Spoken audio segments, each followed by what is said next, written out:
Hey everyone! Today we are going to be showing you how to make a Matchbox guitar. So you're going to need materials, Matchbox, rubber bands, 1 to 3. I'm going to use 2.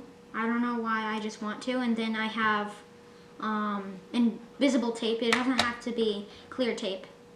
And then a pencil. So you're going to want to take your Matchbox and open it up a little bit like this. And then you're going to want to take your tape, just a little bit of it, like this much.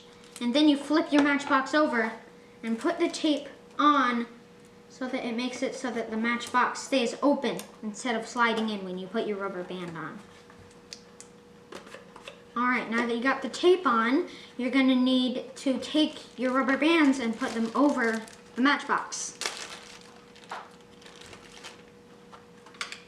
Like so.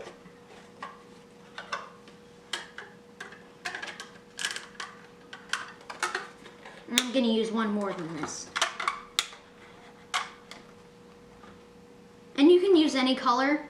And size-wise, you're probably going to want to go maybe the size I have. I don't exactly know what size I have, so you'll just have to find one that kind of works for you, okay? Alright, now that you would have the rubber bands over, this is the last step here. You put your rubber band under the rubber bands or rubber band. And when you strum a note, it makes a sound.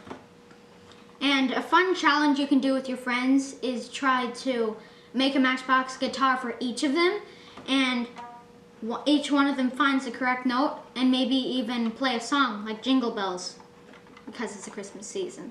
And you could even do this, kind of like a violin, except it sounds kind of weird. So I think this is going to be it for today's video. And go ahead and smash that like button, subscribe, and hit the bell for any new notifications on upcoming videos. And we will see you in our next video. Bye everyone!